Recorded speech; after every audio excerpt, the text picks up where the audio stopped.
Hello students, in today's video lecture we are going to discuss the chapter structure of atom।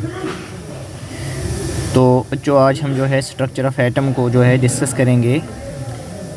Thompson model of atom है। सबसे पहले Thompson model of atom में क्या है, Thomson propose the model of an atom to be similar to that of Christmas pudding. Thomson ने जो model दिया था एटम का, इसने क्रिसमस पुडिंग से उसे कंपेयर किया था। The electron in a sphere of positive charge, कि इलेक्ट्रॉन क्या है, पॉजिटिव चार्ज के स्फीयर में है। वर लाइक द करेंट्स, जैसे कि ड्राई फ्रूट्स होता है किसके अंदर, स्फेरिकल क्रिसमस पुडिंग के अंदर। We can also think of a watermelon, आप जो है वाटरमेलन की तरह भी इसे जो है कंपेयर कर सकते हैं। The positive charge in the atom is separate all over the red edible part of the watermelon while the electrons are studied in the positively charged sphere like the seeds in the watermelon, right? तो ये watermelon के साथ भी आप compare कर सकते हैं। atom is not the watermelon but we can compare it like that the atom is like a watermelon type, right? तो थॉमसन ने क्या बोला था, उसके क्या postulates थे। तो पहला पॉइंट आपको याद रखना है, an atom consists of positively charged sphere, कि atom क्या है, एक positively charged sphere है और उसके अंदर इलेक्ट्रॉन्स एम्बेडेड हैं। इस तरह से ये पॉजिटिव चार्ज स्फीयर है और इसके अंदर क्या है, ये इलेक्ट्रॉन्स एम्बेडेड है, right. The negative and positive charge are equal in magnitude, ये गुड पॉइंट था थॉमसन का कि जितना पॉजिटिव चार्ज है उतना ही नेगेटिव चार्ज है। So atom as a whole is electrically neutral, तो ये आपको याद रखना है। उसके बाद क्या है, आपने इसकी लिमिटेशन में क्या लिखना है, लिमिटेशन में अगर आपको लिखना है तो लिमिटेशन में क्या लिखेंगे, थॉमसन के लिमिटेशन में, it could not explain the stability of an atom, right, or we can say it could not explain the Rutherford alpha scattering experiment, ये लिखेंगे आप लिमिटेशन में। it could not explain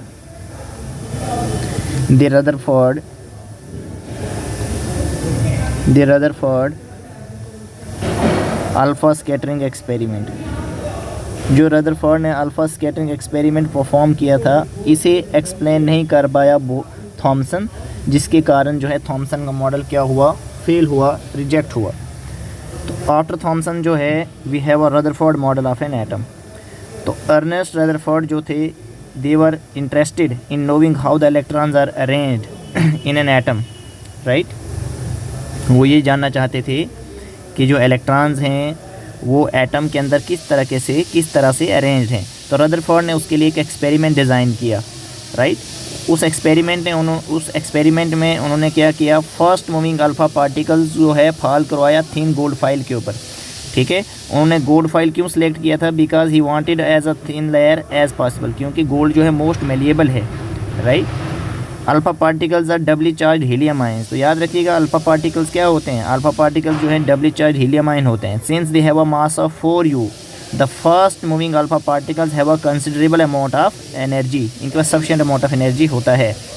It was expected that alpha particles would be deflected by the subatomic particle in the gold atoms, ये माना जा रहा था, expect किया जा रहा था कि जो अल्फ़ा पार्टिकल्स हैं ये डिफ्लेक्ट होंगे जो गोल्ड के एटम्स के अंदर सब एटॉमिक पार्टिकल हैं उनके साथ।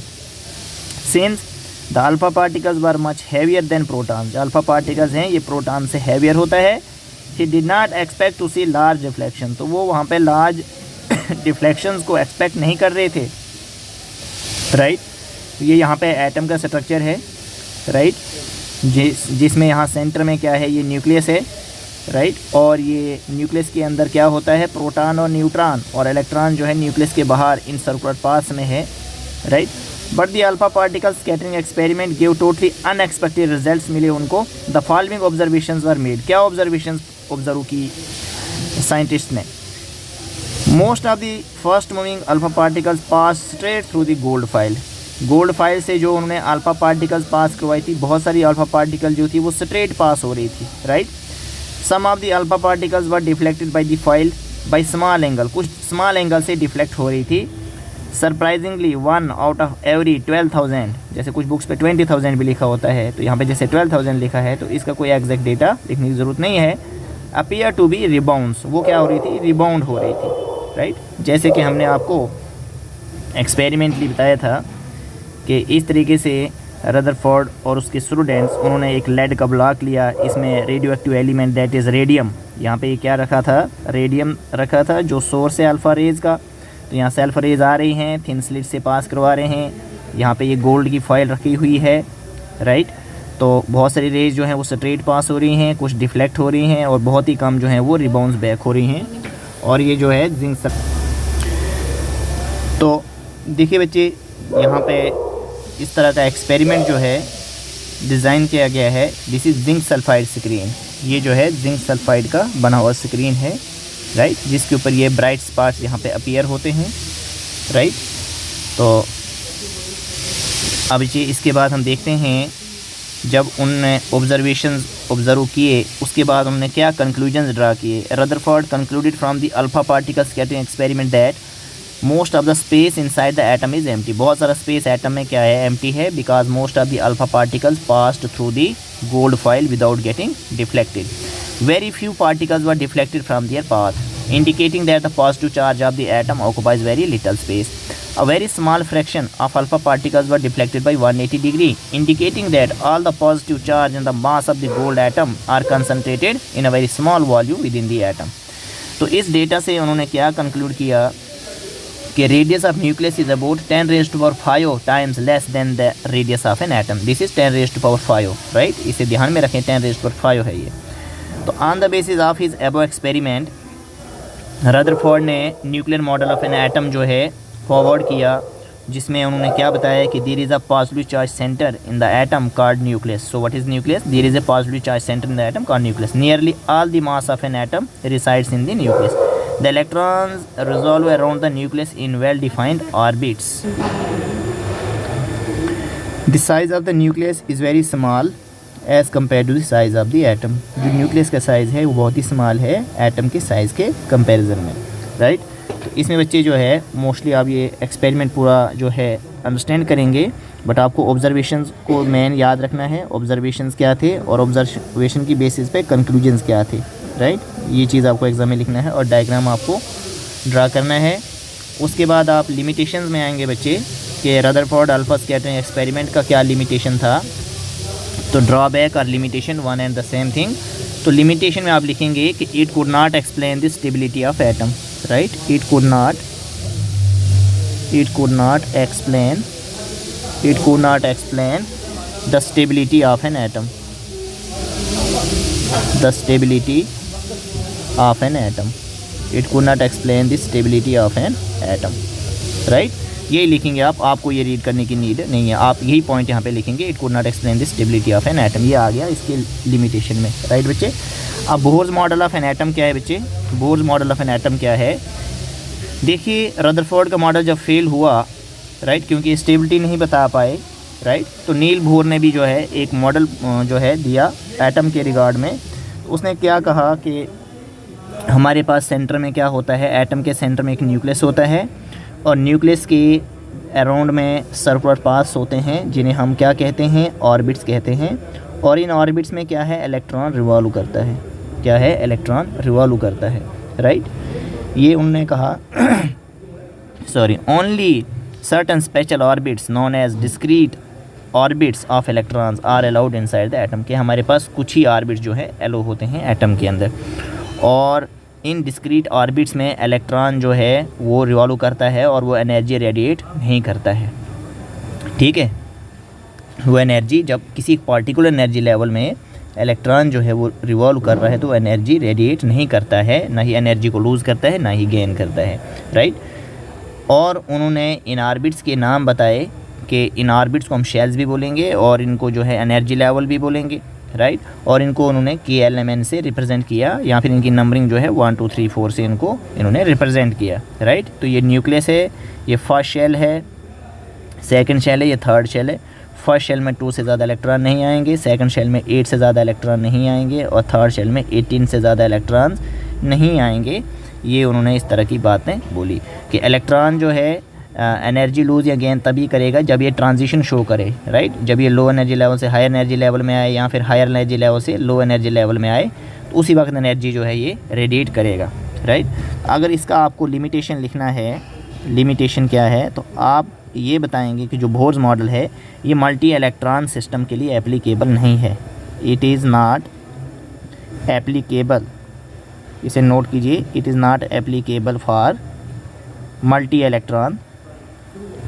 इलेक्ट्रॉन स्पीशीज़, जिनके अंदर जो है, जिन स्पीशीज़ के अंदर एक से ज़्यादा इलेक्ट्रॉन हैं, वो उसके लिए एप्लीकेबल नहीं है बोर्स मॉडल। ये सिर्फ हाइड्रोजन एटम और हाइड्रोजन लाइक स्पीशीज़ के लिए ही एप्लीकेबल था, राइट।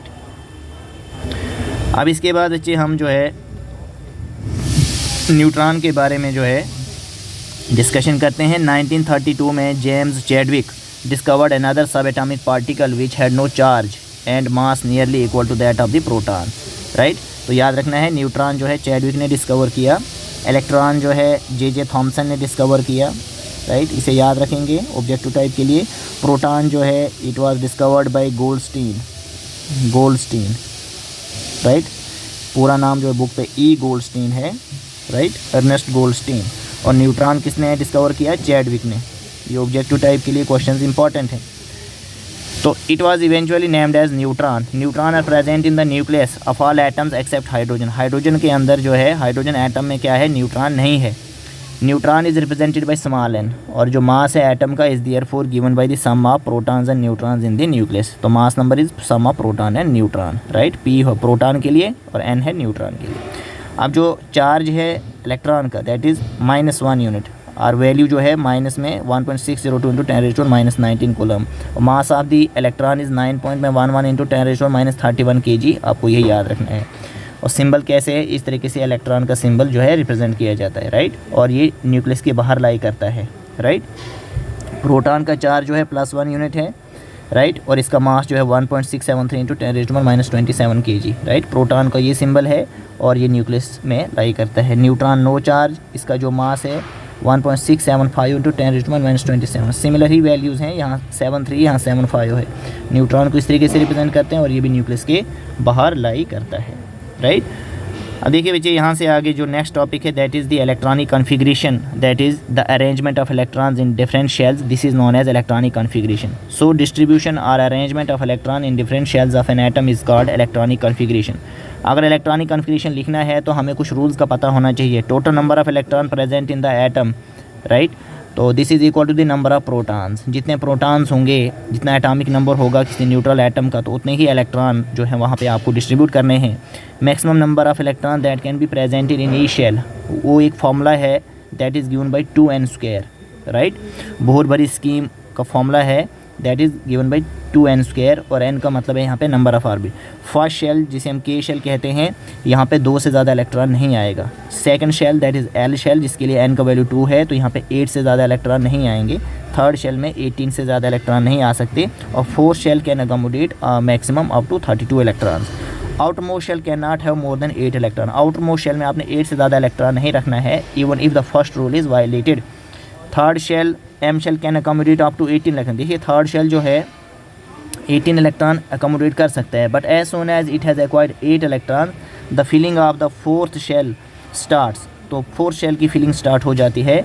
दस द फर्स्ट 18 एलिमेंट्स के लिए ये रूल अप्लाई किया जा सकता है। Electron do not enter into a new shell unless the inner shells are completely fill. तब तक इलेक्ट्रॉन जो है दूसरे शेल में नहीं जाएगा जब तक ना इनर शेल्स कम्प्लीटली फिल हों, राइट। तो आप जो है इलेक्ट्रॉनिक कॉन्फ़िगरेशन यहाँ तक जो है ये लर्न करेंगे। अब आगे भी जैसे कुछ रूल्स है बच्चे कि filling of electron start into K shell. K shell से आपको फिलिंग जो है इलेक्ट्रॉन का स्टार्ट करना है। इसकी लोवेस्ट एनर्जी होती है।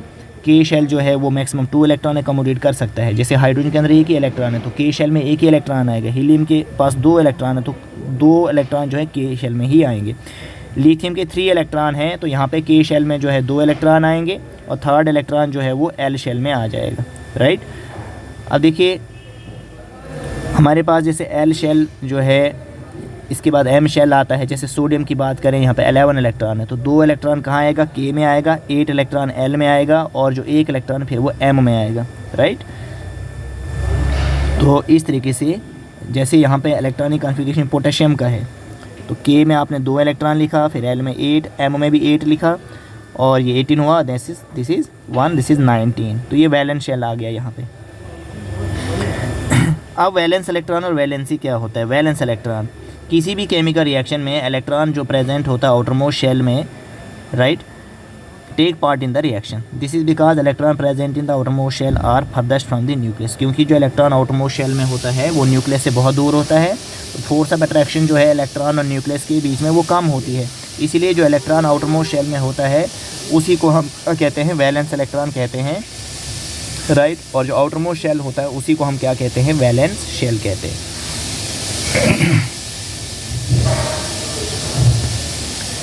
अब देखिए यहाँ पे वैलेंसी का डेफिनेशन, ठीक है। जो वैलेंसी का कंसेप्ट है ये नोबल गैसेस की स्टडी से अराइज हुआ। नोबल गैसेस जो हैं स्टेबल होते हैं, स्टेबल होने का मतलब दे आर केमिकली इनर्ट, ये रिएक्ट नहीं करते हैं, और इनके वैलेंस शेल में 8 इलेक्ट्रॉन होते हैं एक्सेप्ट हीलियम जिसके पास 2 इलेक्ट्रॉन होते हैं वैलेंस शेल में, जिसको हम डुप्लेट कहते हैं। तो number of electron gain lost और shared by an atom so as to complete its octet और डुप्लेट, राइट। तो इसे हम क्या कहते हैं, वैलेंसी ऑफ द एलिमेंट कहते हैं। तो ये डेफिनेशन आ गया वैलेंसी का, राइट। अब वैलेंसी कैलकुलेट करने के लिए अगर एलिमेंट्स के वैलेंस इलेक्ट्रॉन 1 2 3 आ रहे हैं तो वैलेंसी जो है इसी के इक्वल होगा। अगर एलिमेंट के पास वैलेंस इलेक्ट्रॉन 4 5 6 7 आ रहा है तो इसका जो वैलेंसी होगा, आपने 8 में से जो है ये वैलेंस इलेक्ट्रॉन जो है सब्ट्रैक्ट करने हैं तो आपको वैलेंसी कैलकुलेट होगा। एटॉमिक नंबर क्या होता है, it is equal to the number of protons present inside the nucleus of an atom. Atomic number of an element it is equal to number of protons in the nucleus is equal to number of electrons in the extra nuclear part, right. ये neutral atom के लिए है। Atomic number should be calculated from the number of protons in the nucleus. Atomic number के क्या characteristics हैं, atomic number is always a whole number. क्यों? क्योंकि यहाँ पे हमारे पास जो एटम के अंदर प्रोटॉन्स होते हैं वो होल नंबर में होते हैं। जितने भी एटम्स हैं सेम एलिमेंट के, दे have same number of protons in the nucleus and hence have the same atomic number. किसी भी 2 इलेक्ट्रॉन का सेम एटॉमिक नंबर नहीं हो सकता। ये इलेक्ट्रॉन नहीं लिखिए यहाँ पे, ये एलिमेंट लिखिए, राइट। किसी भी 2 एलिमेंट का सेम एटॉमिक नंबर नहीं हो सकता। जैसे एटॉमिक नंबर कार्बन का 6 है तो किसी दूसरे एलिमेंट का 6 नहीं हो सकता है। एटॉमिक नंबर एलिमेंट का जो है वो चेंज नहीं होता है during chemical reaction, right. Atomic number को आप कैपिटल Z से रिप्रेजेंट करते हैं और ये कुछ एलिमेंट्स के जो है सिंबल लिखे गए हैं, जैसे hydrogen atomic number 1, helium 2, lithium 3, beryllium 4, boron 5, carbon 6, nitrogen 7, oxygen 8।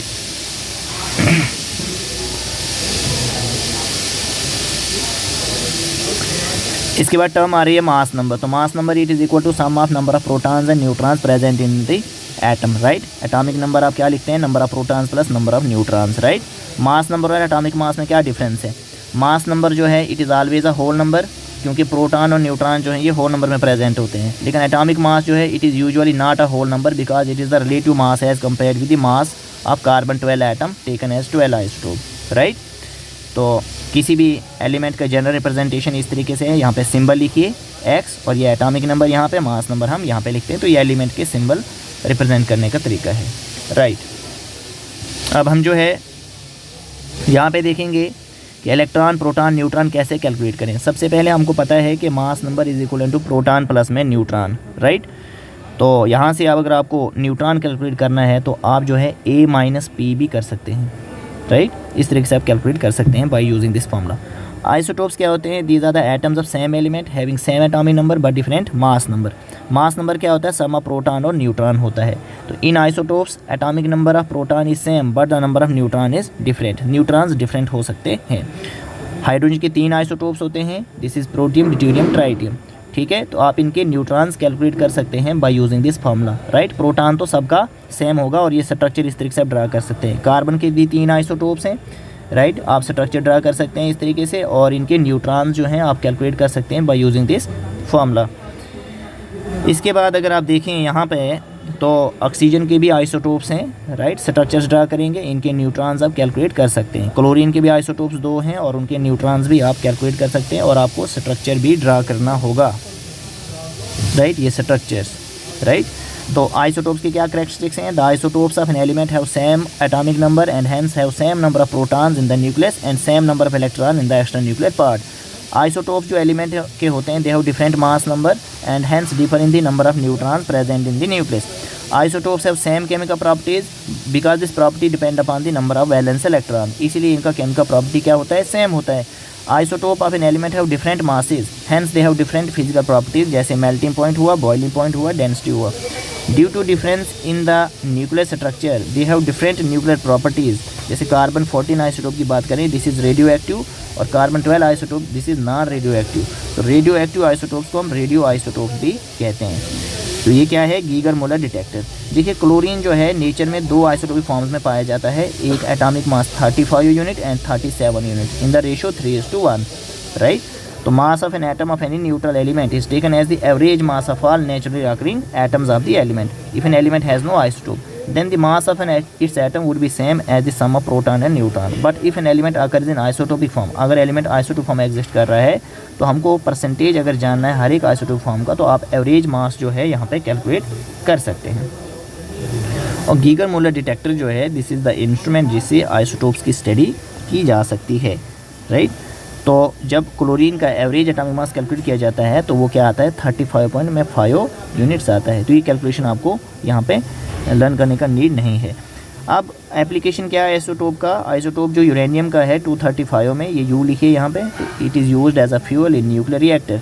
Cobalt जो है आइसोटोप 60 ट्रीटमेंट ऑफ कैंसर में यूज़ किया जाता है। आयोडीन जो आइसोटोप 131 है, it is used in the treatment of goitre, GOITRE। और जो कार्बन है, right, also used in carbon dating and geological dating and in industries में आइसोटोप्स का यूज़ किया जाता है। आइसोबार्स क्या होते हैं, different element which have different atomic number but same mass number, right. Isobars कहते हैं, जैसे आर्गन और यहाँ पे हमारे पास ये कैल्शियम है, राइट। इनके protons equal to atomic number है, फिर इलेक्ट्रॉन्स भी हैं, फिर न्यूट्रॉन्स आप फॉर्मूला यूज़ करके यहाँ पे कैलकुलेट कर सकते हैं, राइट। इसके बाद हम देखें यहाँ पे करेक्टरिस्टिक्स ऑफ आइसोबार देख रहे हैं। They are atoms of different element, they have different atomic number, they have same mass number, right.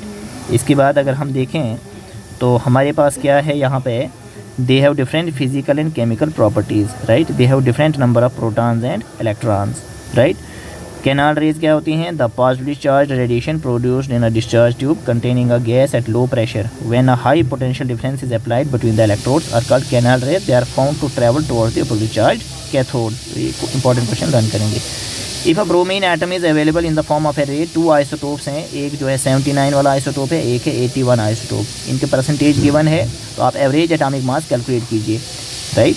तो फॉर्मूला क्या है, हम जो है यहाँ पे मास नंबर लिखेंगे इनटू इसका परसेंटेज, और मास नंबर लिखेंगे सेकंड आइसोटोप और इसका परसेंटेज डिवाइड बाई 100 करेंगे। तो इसको सॉल्व करके जो है हमारे पास आंसर जो है 80.066 यूनिट्स आ जाएगा, राइट। ये मैथमेटिकल कैलकुलेशन है, राइट। अब जो हमारे पास यहाँ नेक्स्ट क्वेश्चन है, that is the average atomic mass of a sample of an element X is 16.2 unit. What are the percentages of isotopes. ये कोई एटम है, एटॉमिक नंबर 8 है, मास नंबर 16, एटॉमिक नंबर 8 है, मास नंबर 18, राइट। तो आप जो है suppose कीजिए परसेंटेज जो आइसोटोप का है, लेट इट बी, इस वाले आइसोटोप का जो परसेंटेज है वो X है, और जो सेकंड आइसोटोप है इसका 100 - X रखिए, क्योंकि टोटल परसेंटेज 100 होता है। अगर एक X है दूसरा 100 - X, तो एवरेज एटॉमिक मास जो है आप क्या लिखेंगे, इसका जो मास नंबर 16 है मल्टीप्लाई बाई परसेंटेज, और इसका जो मास नंबर 18 है multiply by its percentage 100 - X, और टोटल क्या करेंगे 100 करेंगे। जब आप सॉल्व करेंगे 16x बन जाएगा प्लस ये 1800 - 18x अपॉन 100। फिर आप देखेंगे एवरेज एटॉमिक मास का वैल्यू जो है ये 16.2 है। इसे आप मैथमेटिकली जो है सॉल्व करेंगे, तो सॉल्व करने के बाद जो आपके पास x का वैल्यू क्या आएगा, 90 आएगा। ये मैथमेटिकल सॉल्व करना है, राइट। 8th में हम ये एक्सप्रेशन पढ़ते हैं कि अगर 1800 माइनस में 2x है अपान में 100 है इक्वल टू 16.2 है, तो क्रॉस मल्टीप्लाई कीजिए इसको इसके साथ, इसको इसके साथ। सॉल्व करने के बाद x का वैल्यू जो है 90 आया, और आपने जो है पहले का परसेंटेज x रखा तो पहला जो आइसोटोप है ये 90% है, और 100 - 90 कितना 10% जो है सेकंड आइसोटोप आएगा। रदरफोर्ड अल्फा स्कैटरिंग एक्सपेरिमेंट जो है it is responsible for the discovery of atomic nucleus, right. Objective type question है ये। अब इसमें नेक्स्ट क्वेश्चन जो है, isotopes of an element have different physical properties, या क्या है इसमें, तो आइसोटोप्स में क्या होता है, न्यूट्रॉन डिफरेंट होते हैं, ये याद रखिए। नंबर ऑफ वैलेंस इलेक्ट्रॉन जो है Cl नेगेटिव में, तो ये आपका आंसर यहाँ पे क्या आएगा 8 आएगा, राइट। क्योंकि क्लोरीन है, क्लोरीन नेगेटिव है, तो आप इसमें लिखेंगे 2, 8 और 8, तो 8 वैलेंस इलेक्ट्रॉन आ रहा है। तो सोडियम का इलेक्ट्रॉनिक कॉन्फ़िगरेशन क्या है, 281 है, राइट। तो यहाँ पे देखिए कंपोजिशन जो न्यूक्लियाई का है, 2 एटॉमिक स्पीशीज़ हैं X और Y, ठीक है। इनके प्रोटॉन और न्यूट्रॉन गिवन हैं, तो हमें बोला है मास नंबर बताइए और इन दोनों का आपस में क्या रिलेशन है। तो मास नंबर के लिए आप प्रोटॉन और न्यूट्रॉन प्लस करेंगे, तो पहले का जो है X का मास 12 आएगा, और हमारे पास दूसरे का Y का मास 14 आएगा। तो they are isotopes to each other, right. Atomic number same है, मास नंबर डिफरेंट है। Sodium plus have completely filled K and L shell explain. जब आप सोडियम प्लस की बात करें, इस पास 10 इलेक्ट्रॉन है तो 2 इलेक्ट्रॉन के शेल में आएगा, 8 इलेक्ट्रॉन जो है एल शेल में आएगा, तो इसलिए इसके दोनों शेल्स क्या हैं, कंप्लीट हैं। तो ये हमने पूरा जो है एटॉमिक स्ट्रक्चर नोट्स पर से जो है आपको रिकॉल करवाया, ये रिवीजन है, राइट। तो इसे आप जो है इस तरीके से लर्न करेंगे। Okay, thank you.